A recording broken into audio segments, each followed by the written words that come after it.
So now we're going to look at the reproductive systems. We're going to look at meiosis and the male reproductive system first, and then we'll look at the female reproductive system last. And you might be surprised at how much information that you don't quite yet know about the reproductive systems. So the male and female reproductive systems are connected by a series of organs and glands that produce sex cells and transport them to sites of fertilization. In the male, sex cells are called sperm, and in the female, they're oocytes or eggs. Sex cells have one set of genetic instructions carried on 23 chromosomes compared to two sets on 46 chromosomes in other cells. Body cells are what we call somatic cells. So if we want to differentiate there between body cells or somatic cells, which have 46 chromosomes, and sex cells, which only have 23. So if we get half of our genes from each parent, why are our siblings so different? Well, we get a recombination when we take these 23 genes from each parent and shuffle them. So sex cells are produced by a special type of division called meiosis.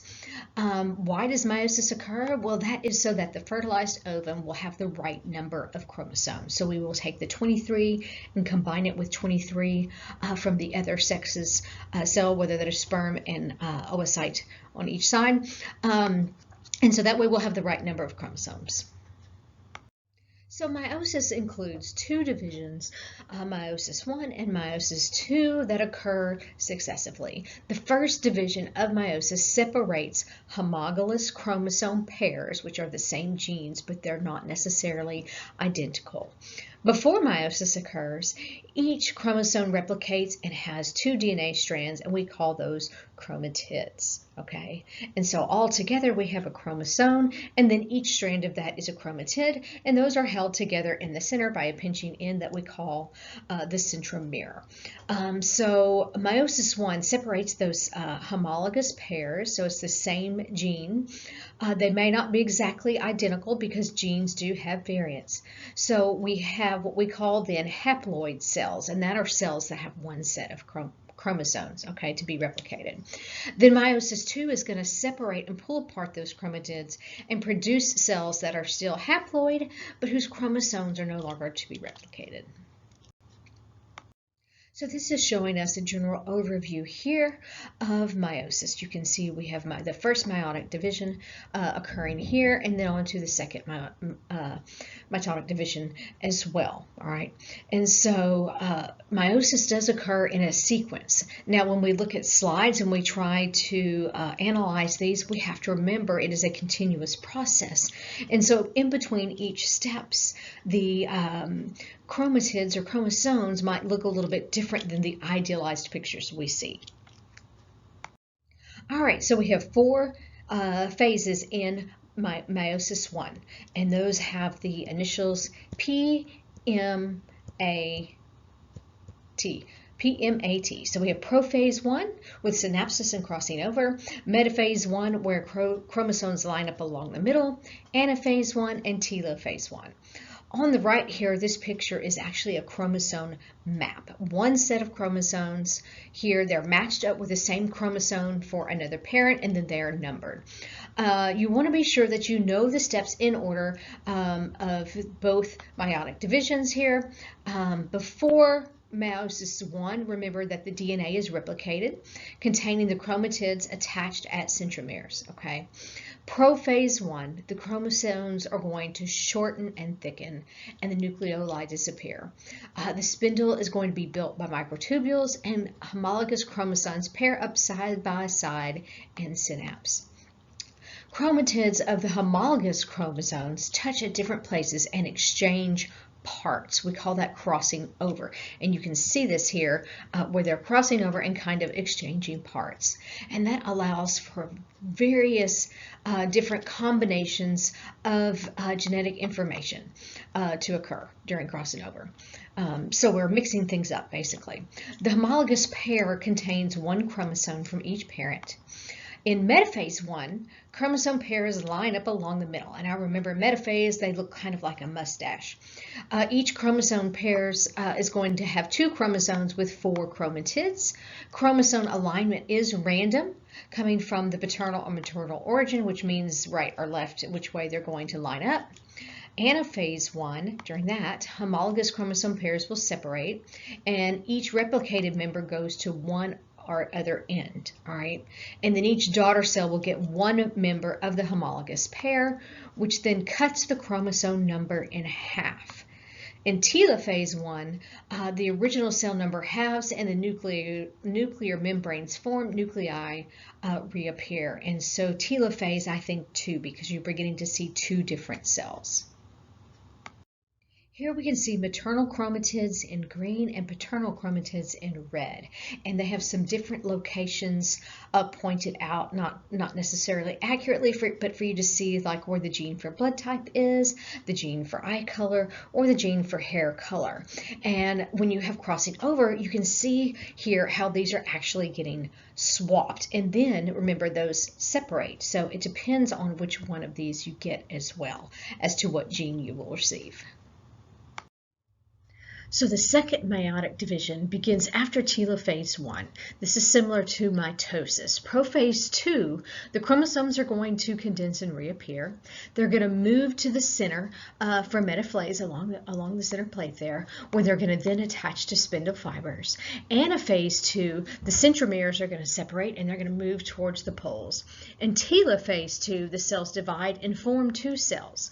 We have about 8 million possible combinations that can occur of the 23 chromosomes that combine with any one of the 8 million from the other individual, giving us a possible 70 trillion unique combinations. That's why everybody's children are so different, and that's why all of us are so different, all right? So crossing over and random assortment are a big part of the reason that we have so many differences, even among our siblings. Interphase here is before meiosis occurs, and this is where chromosomes are being duplicated. So in meiosis 1 over here, we can start with prophase. Prophase is where synapsis and crossing over occurs. And so you can see that you have chromosomes here. They no longer look like a plate full of spaghetti, which is where what interphase looks like. So the chromosomes have condensed here, all right, and they have formed the tetrads of the paired homologous chromosomes. And then next they're going to line up along the center plate here, or actually you would probably want to call it this way, and that's going to be metaphase 1 because they're lining up along the metaphase plate. And then in anaphase, the homologous pairs are going to separate and they're going to be pulled to either pole of the cell there, okay? And then in telophase, you can see they're starting to pinch off, and so telophase you want to think 2, all right? And so we have 2 distinct cells, and then at the end of that they are going to split and we're going to have cytokinesis, all right? And so that's where these cells actually split apart. And so you can see that meiosis 2 is very similar as we go through. It's just you're reducing the number. You're going down from diploid, which is what we have here. We have diploid, and we want to go to haploid. So we're reducing the number. So we have to go through the steps again, basically. So here we have prophase 2. We don't have synapsis and crossing over occur, but the chromosomes do condense and form. You have paired homologous or paired chromosomes here, all right? And so metaphase 2 chromosomes again are going to line up along the metaphase plate, but over here you can see there's 4 in one cell, and here there's 2 in one cell, all right? And so we have 2 different cells undergoing basically the same steps, all right? We just no longer have the synapsis and crossing over occurring. And so the names of the items that are separating are a little bit different as well. And so in anaphase, instead of having a homologous pair pull apart to each end and separate, you're just going to have the sister chromatids pull apart. Okay, and so you can see here we have 2 sets of sister chromatids, and here on the top and on the bottom, you have individual chromatids separating, and we have 2 cells. Telophase 2, they're going to split again, and so we're going to wind up with 4 haploid cells. We're in telophase 1 and meiosis 1, we wound up with 2 diploid cells, okay? And then so at the end, those will split, and we'll have the 4 haploid cells. So before moving on, I just want to highly recommend that you review the animations that are posted for you on Meiosis, okay? Because that was a very quick run through. We don't have a lot of time to do this, and since you do not have biology as a prerequisite, you don't get a lot of that beforehand unless you just came out of, say, high school biology. So be sure and review those and be sure that you understand those steps, all right? And so here we have the male reproductive system. We have the primary sex organs, and those are kind of like the main players. We have the gonads, which are going to include the 2 testes. This is where sperm cells, otherwise known as spermatozoa, and the male sex hormones are formed. And then we also have accessory or secondary sex organs, and these include internal reproductive organs and some external reproductive organs. So testes are suspended by a spermatic cord, and they are within the sac-like feature of the scrotum. The gubernaculum is a fibromuscular cord that aids in the movement of the testes through the inguinal canal. So undescended testes can actually cause infertility because sperm development is impeded by the higher internal body temperature. And so how do they descend? So usually at 1 to 2 months before birth, testosterone will trigger the developing testes to descend on down into the scrotum. And so they're going to make a trip to the scrotum. We have the gubernaculum here. We have the gubernaculum here that's going to aid their descent through the inguinal canal. After they are descended, their spermatic cord, which contains the ductus deferens, blood vessels, and nerves, is going to all be descended into the testicles. So this is a sagittal view of the structure of the testes. We have the tunica albicans here, which is a fibrous capsule that encloses the testes. And so this is the sac-like structure here. So you want to be careful when you are looking at models and things to know kind of what you are looking for and what these words mean. All right, so be careful with this. So how do sperm cells form? Well, when they are undifferentiated, we call them spermatogonia. Each chromosome, or each has 46 chromosomes, 23 pair in the nucleus. So hormones stimulate spermatogonia to become active and undergo mitosis. And so here we go. We've got the primary spermatocyte, and it's going to undergo the first spermatic division. I'm sorry, the first meiotic division. I have to be careful. I tend to say mitotic and meiotic kind of together, so be careful. It is meiosis when we are talking about sex cells, mitosis for body cells. So hormones stimulate them to become active, and they begin the process of meiosis, making 2 types of cells. All right, and so type A, we can have type A and type B. They make 2 different types of cells. So type A maintains the supply of the undifferentiated cells. And then type B are going to become a primary spermatocyte. And then we're going to have spermatogenesis, sperm production, which is going to stop here until puberty. So that's a little different from men and women. So this is one of the reasons why men's sperm is more viable later in life, as opposed to women's ovum or oocyte, which can have problems after a certain age, and why after say age 40 we can have problems increasing like Down syndrome and all, because our eggs are in their primary state from the beginning, and they don't wait to differentiate in the same manner that sperm cells do. Okay, so new spermatogonia form, testosterone secretion is going to increase, and then primary spermatocytes will divide, forming 2 secondary spermatocytes that divide, and those form 2 spermatids, which will eventually become sperm cells. So meiosis here is going to cut the number of chromosomes in half for each of these cells.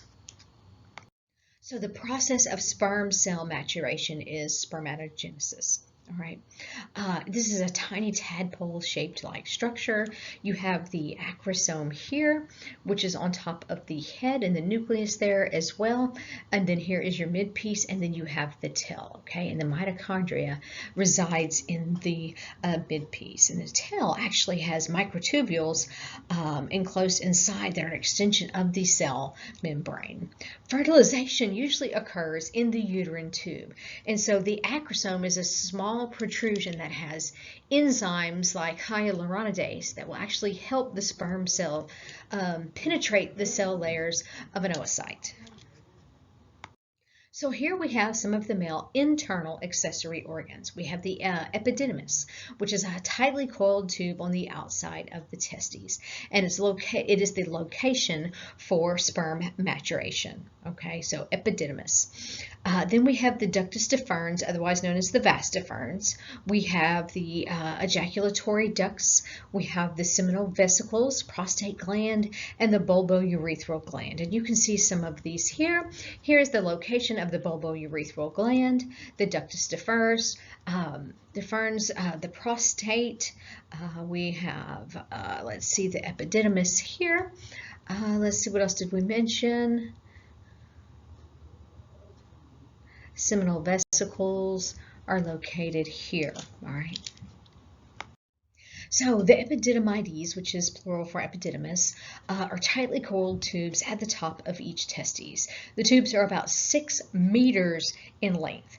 They're lined with pseudostratified columnar cells. They connect the ducts within to the testes and promote the maturation of sperm cells. We have rhythmic peristaltic contractions that help mature the sperm cells where they can move independently after ejaculation in order to fertilize egg cells. Sperm cells are not motile or mobile in the body because of the acidity of certain fluids.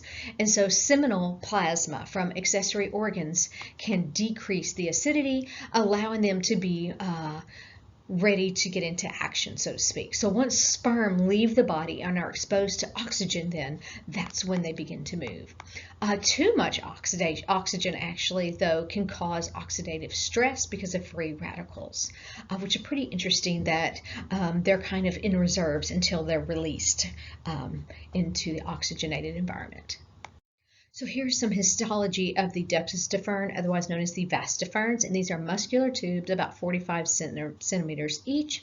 They go from the epididymis to the ejaculatory duct, and these guys are lined with pseudostratified columnar epithelium. All right, so here we have the seminal vesicles. All right, seminal vesicles here. So these are attached to the ductus deferens near the base of the urinary bladder. They have an alkaline fluid. This fluid helps regulate the pH as sperm cells travel outside. They also secrete fructose and prostaglandins, and these contents are going to empty into the ejaculatory duct here as well, all right? And so the seminal vesicle contains the fructose for energy for sperms. They have to have lots of energy because they have a long way to travel. And prostaglandins, which are going to stimulate muscle contractions of the female reproductive organs, which will help the sperm move along towards the egg. So the prostate gland surrounds the proximal portion of the urethra. The ducts are going to open up into that urethra, and it will secrete that thin milky fluid, which is also alkaline. The alkaline fluid helps to neutralize the fluid containing the sperm cells. It's composed of a tubular gland with plenty of connective tissue and some smooth muscle as well. And so sperm cells produce metabolic waste that make it acidic, and so we've got to neutralize that acidic secretion, and it also helps the mobility of sperm and neutralize the acidic secretions that are found in the vagina. So prostate cancer is really fairly common. Tumors typically grow so slow, however, that they usually do not require any treatment. Diagnosis is often done via a rectal exam, which many men, of course, avoid having, but it is very, like I said, most of the time is very slow growing. Also, a PSA, which is prostate-specific antigen test, can be done. If it is elevated, then that tells us that cancer cells have accumulated, or they have likely accumulated. If the tumor is too fast growing or is likely to spread, then we recommend surgical removal, radiation, and hormones. And so the symptoms of prostate cancer are important. Burning and painful urination. Many men will experience issues with urination due to enlargement of the prostate gland. Stopping and starting while urinating. More frequent urination. Decreased control of the bladder and decreased urine flow. And then you can also have some blood in the urine or even in the semen. Non-cancerous prostate enlargement. This is very common to have some prostate enlargement after the age of 40. By the time a man reaches 80, 90% of men have an enlarged prostate. So enlarged prostate symptoms are very, very similar to the symptoms of prostate cancer. So it is important to get these evaluated medically in order to ensure that there is not a fast-growing type of cancer there that needs to be treated. Next, we have the urethral gland, which is a very small portion here, a very tiny gland. It's also called the Cowper's gland. It sits just below or inferior to the prostate gland here. It secretes a mucus-like fluid that is released in response to sexual stimulation. So semen is the fluid that comes outside during ejaculation from the urethra. It consists of sperm cells, those secretions of the prostate gland, bulbourethral gland, and seminal vesicles. It is slightly alkaline. It has a pH of 7.5. It has the prostaglandin and nutrients needed for the sperm. Volume on average is 2 to 5 milliliters of sperm per ejaculation, and on average you have about 120 million sperm cells per milliliter. That is a lot, okay? So sperm usually survive up to 6 days after being expelled to the outside. The capability to fertilize an oocyte, though, is only 24 to 48 hours. However, if you freeze them, they can still remain viable, so less than 100 degrees Celsius. Negative 100 degrees Celsius, I should say. So the male external organs include the scrotum, the 2 testes, and the penis.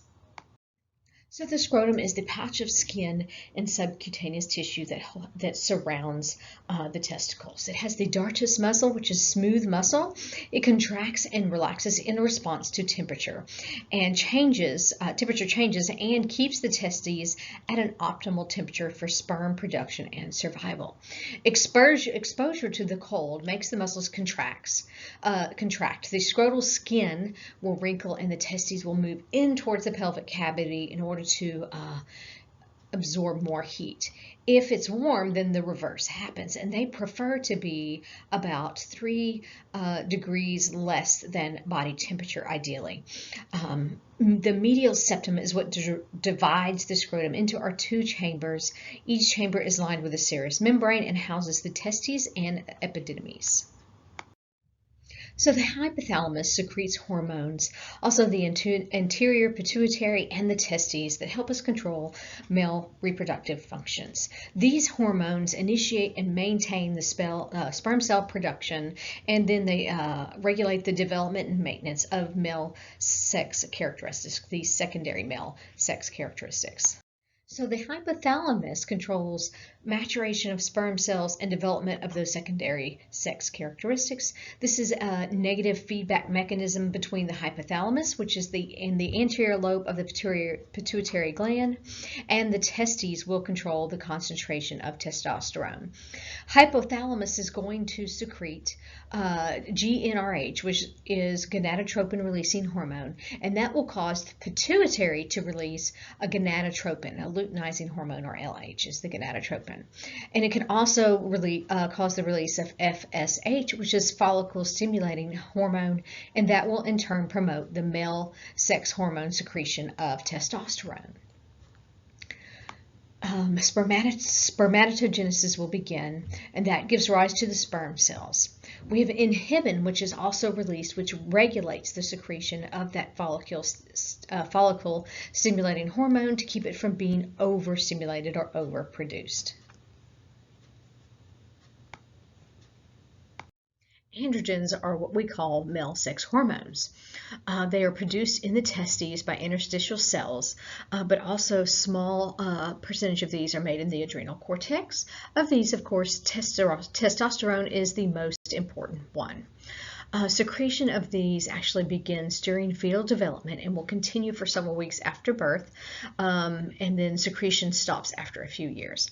Secretion begins again during puberty and then continues throughout life. At 13 to 15 years of age, androgen production increases rapidly, which triggers puberty.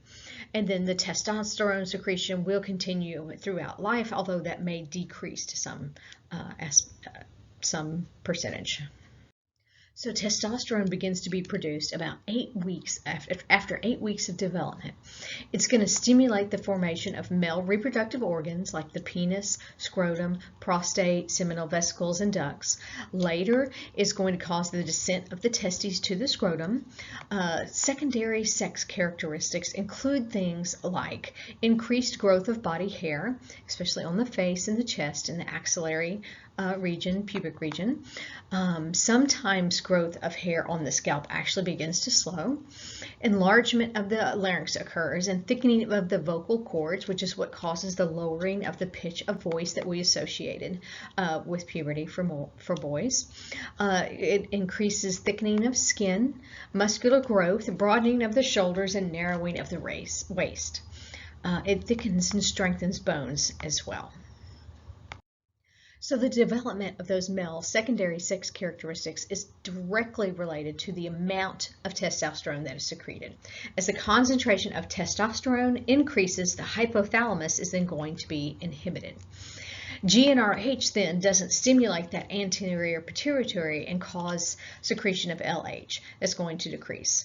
And so that releases less testosterone. As the blood testosterone level concentration decreases, the hypothalamus is no longer inhibited and it causes the pituitary to release luteinizing hormone.